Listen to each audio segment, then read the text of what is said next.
اندازه‌گیری زاویه بین عقربه‌های ساعت. مسئله پرچالش فصل 5 ریاضی ششم.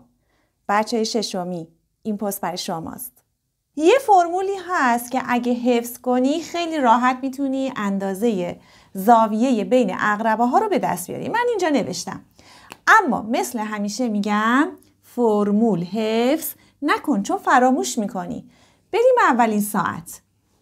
وقتی میگه ساعت 6 یعنی عقربه ساعت شمار دقیقاً روی 12 است و عقربه ساعت شمار دقیقاً روی عدد 6. از روی ظاهرش همه میگن خب این یک نیم صفحه است، پس 180 درجه است فاصله بین این دوتا عقربه.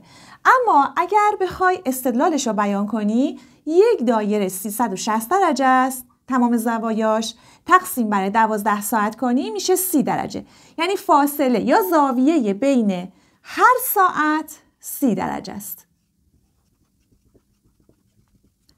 6 تا 30 تا هم میشه 180 تا. پس زاویه بین عقربه شمار و ساعت شمار در ساعت 6 180 درجه است.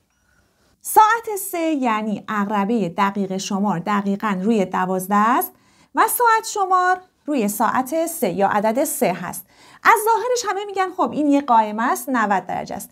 اما طبق این تقسیمی که اینجا نوشتیم و فهمیدیم که اینا همشون 30 درجه هن، 3 تا 30 درجه میشه 90 درجه. پس اینجا میشه 90.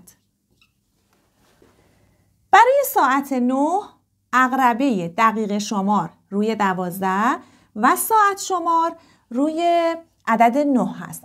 از اونجایی که حرکت عقربه های ساعت به این صورته، پس ما باید فاصله رو از این قسمت بشماریم. 1 2 3 4 تا میرسیم به 9. 9 تا 30 درجه یعنی 270 درجه. ساعت 3 و 30 دقیقه عقربه دقیقه شمار یعنی 3 و نیم روی 6 قرار میگیره. برای 3 و 30 دقیقه عقربه ساعت شمار وقتی میگه 3 و نیم یعنی نیمه، یعنی وسط 3 و 4، دقیقاً نصفه. خب یه 30 درجه اینجا، یه 30 درجه اینجا، علامت درجه فراموش نشه. اینجا هم که نصفه است یعنی 15 درجه این طرفه، 15 درجه هم این طرفه. مجموع زاویه ها اینجا چقدر شد؟ 75 درجه.